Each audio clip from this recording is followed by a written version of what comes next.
Hello बच्चों, कैसे हैं आप सब। बच्चों उम्मीद करते हैं ग्रेविटेशन आप लोग अच्छे से पढ़ रहे हैं, मजे से पढ़ रहे हैं, समझ समझ कर पढ़ रहे हैं। तो बच्चों आज हम लोग ग्रेविटेशन में एक नया टॉपिक स्टार्ट करने जा रहे हैं, वो है एस्केप वेलोसिटी। अभी तक जो टॉपिक्स हमने पढ़े हैं उन टॉपिक्स में कुछ जैसे टॉपिक्स थे जैसे कि ग्रेविटेशनल पोटेंशियल एनर्जी, तो एनर्जी का इस्तेमाल करने जा रहे हैं, कुछ एप्लीकेशंस हम देखने जा रहे हैं ग्रेविटेशन के। ठीक है, तो आज हम करने जा रहे हैं एस्केप वेलोसिटी। इसकी शुरुआत करते हैं बच्चों। देखिए आप सबका ये कॉमन एक्सपीरियंस होगा कि कोई भी एक ऑब्जेक्ट को अगर हम ऊपर की तरफ थ्रो करते हैं तब वो ऑब्जेक्ट ऊपर की तरफ तो मूव करता है, लेकिन कुछ हाइट अटेन करने के बाद वापस नीचे की तरफ गिर जाता है।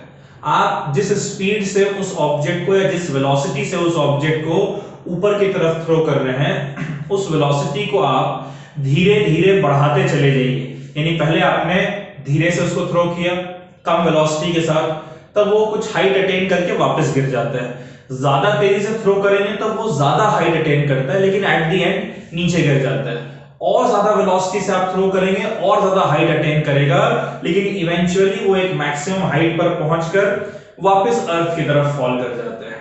इस तरीके से अगर आप किसी भी एक ऑब्जेक्ट की स्पीड को या वेलोसिटी को, जिस वेलोसिटी से आप थ्रो कर रहे हैं, अगर उसे आप बढ़ाते चले जाते हैं तब वो ऑब्जेक्ट ज्यादा और ज्यादा हाइट तक पहुंचता है, लेकिन अंततः वापस वो अर्थ की तरफ फॉल कर जाता है ना।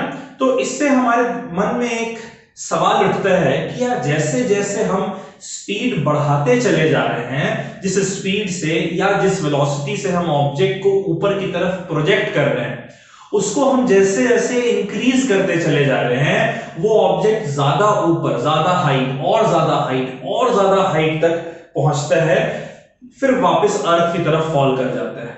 क्या कोई ऐसी स्पीड है जिस स्पीड से जब हम एक ऑब्जेक्ट को थ्रो करेंगे तब वो इतनी ज्यादा हाइट तक पहुंच जाए कि वापस पलटकर अर्थ की तरफ फॉल करे ही ना? कहने का मतलब कि वो इतना दूर पहुंच जाए कि अर्थ का ग्रेविटेशनल पुल उस पर लगभग खत्म हो जाए, और तब वो ऑब्जेक्ट जो वापस पलटकर अर्थ की तरफ गिरेगा ही नहीं। तो अगर कोई ऐसी वेलोसिटी है जिस वेलोसिटी से अगर आप किसी ऑब्जेक्ट को थ्रो करते हैं और वो ऑब्जेक्ट वापस पलटकर अर्थ की तरफ नहीं आता है, उस वेलोसिटी को हम लोग स्केप वेलोसिटी कहते हैं। वो ऑब्जेक्ट जो है वो अर्थ के ग्रेविटेशनल पुल के रीजन से स्केप कर जाता है। ठीक है, तो हम लोग कोशिश करते हैं ये स्केप वेलोसिटी फाइंड करने की, और स्केप वेलोसिटी को फाइंड करने के लिए हम लोगों को principle of conservation of energy का इस्तेमाल करना पड़ेगा।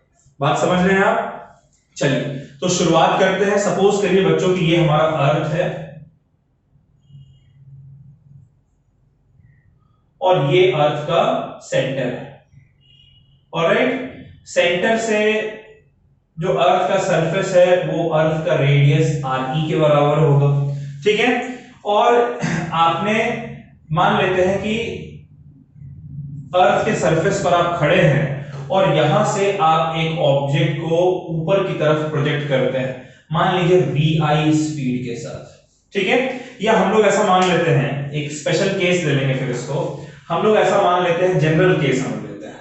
ठीक है, ये स्पेशल केस है, जनरल केस लेते हैं कि मान लीजिए कि आप अर्थ से h हाइट ऊपर प्रेजेंट है, अर्थ के सरफेस से h हाइट ऊपर प्रेजेंट है, ये पॉइंट है A, और यहां से आप एक ऑब्जेक्ट को VI इनिशियल वेलोसिटी प्रोवाइड करके और ऊपर थ्रो करते हैं।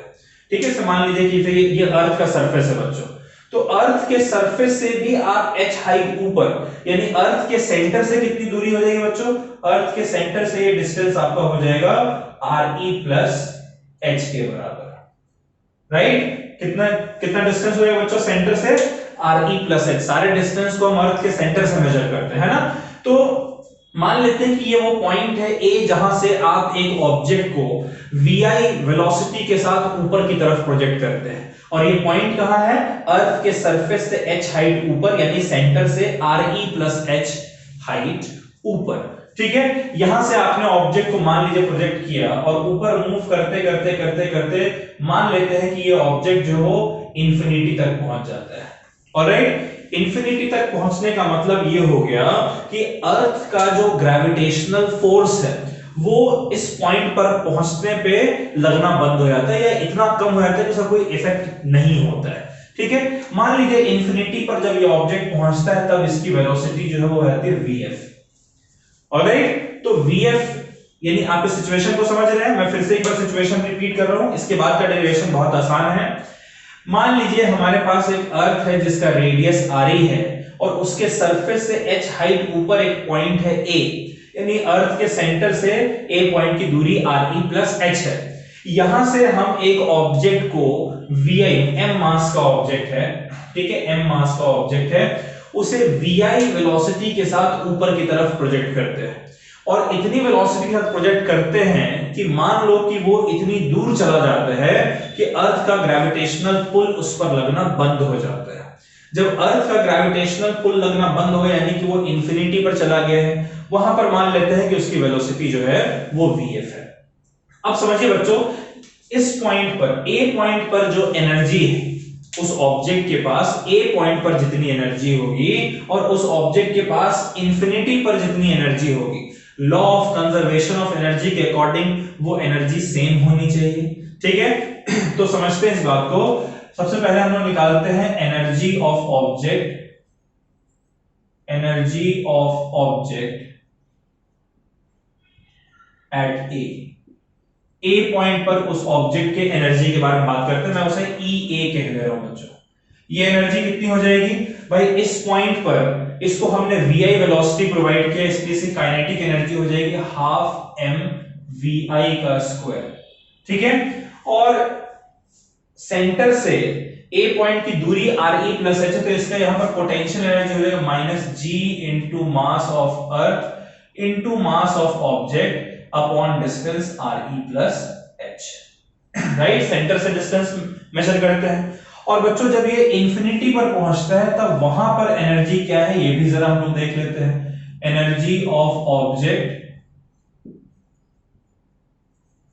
At infinity. ठीक है, इंफिनिटी पर इस ऑब्जेक्ट की एनर्जी कितनी होगी, देखिए यहां पर इंफिनिटी पर पहुंचने पर इसकी वेलोसिटी हो गई vf, तो इसलिए काइनेटिक एनर्जी हो जाएगी हाफ mvf का स्क्वायर। और बच्चों इंफिनिटी पर पहुंचने पर अगर ये पॉइंट इंफिनिटी है यानी कि इसकी दूरी सेंटर से कितनी होगी, इनफाइनाइट, तो अगर मैं यहां पर डिस्टेंस इनफाइनाइट रख दूंगा तो पोटेंशियल एनर्जी हो जाएगी हमारी 0, तो प्लस 0। राइट, ये आपकी एनर्जी है बच्चों ए पॉइंट और इंफिनिटी पर। और हम जानते हैं कि from conservation of energy, from conservation of energy, conservation of energy से बच्चों ए पॉइंट पर एनर्जी और इंफिनिटी पॉइंट पर एनर्जी दोनों बराबर होने चाहिए। तो भाई ए पॉइंट पर एनर्जी कितनी है बच्चों, हाफ mvi का square minus g into mass of earth into mass of object upon re plus h। Right बच्चों, ये किसके बराबर होना चाहिए, इंफिनिटी पर जो एनर्जी है यानी कि हाफ mvf स्क्वायर के बराबर होना चाहिए। अब समझिएगा इस बात को बच्चों, हाफ एक पॉजिटिव नंबर है, राइट साइड को देखिए, हाफ एक पॉजिटिव नंबर है, m उस ऑब्जेक्ट का मास पॉजिटिव होगा, वेलोसिटी का स्क्वायर ये भी पॉजिटिव, अगर वेलोसिटी नेगेटिव भी तो वेलोसिटी का स्क्वायर पॉजिटिव हो जाएगा। ठीक है, तो राइट हैंड साइड जो है वो हमारा ग्रेटर देन 0 है, सिंस RHS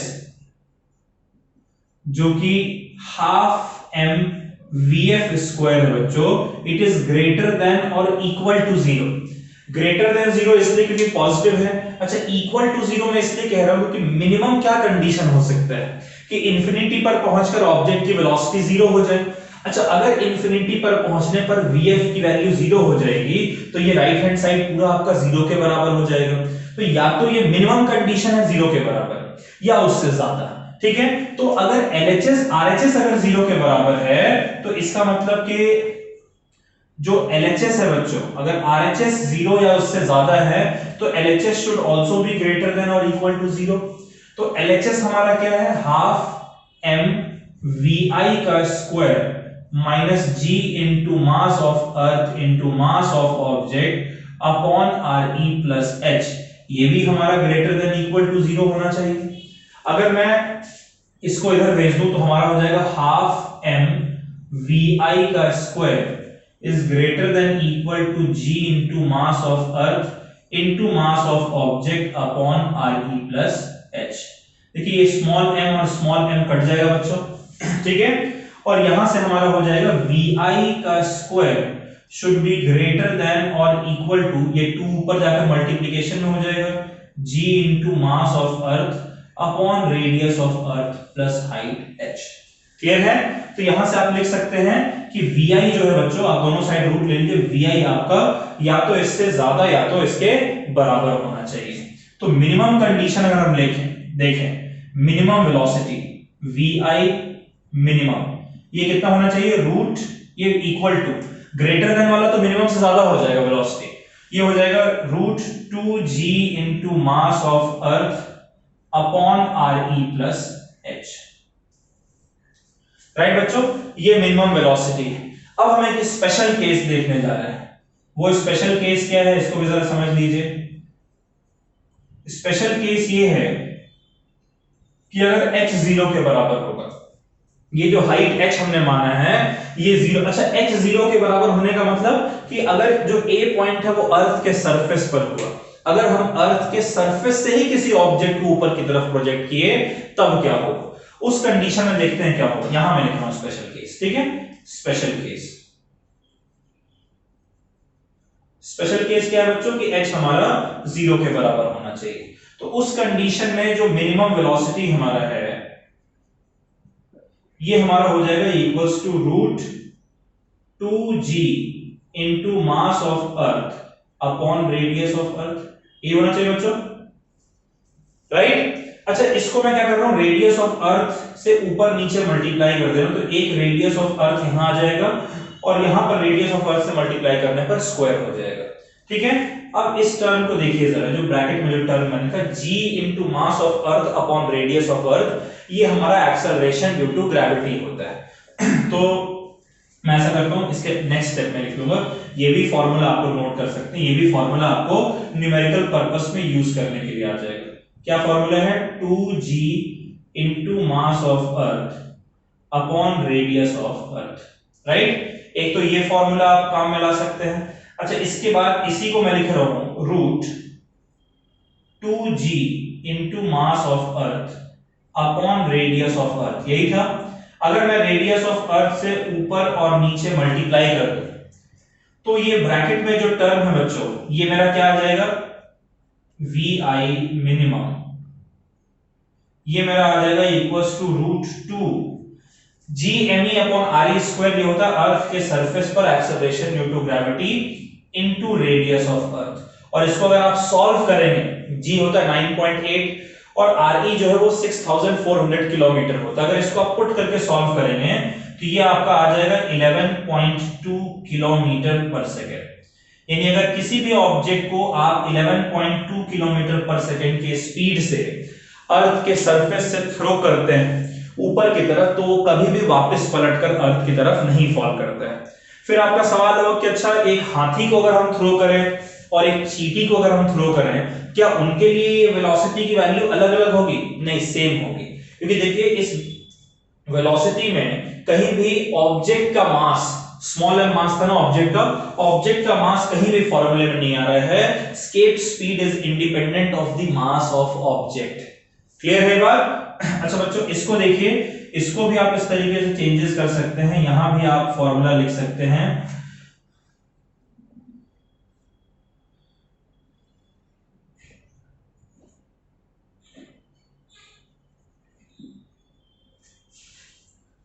अगर आप इसको चाहें तो आप इसको लिख सकते हैं 2g into mass of earth upon R E plus H है बच्चों।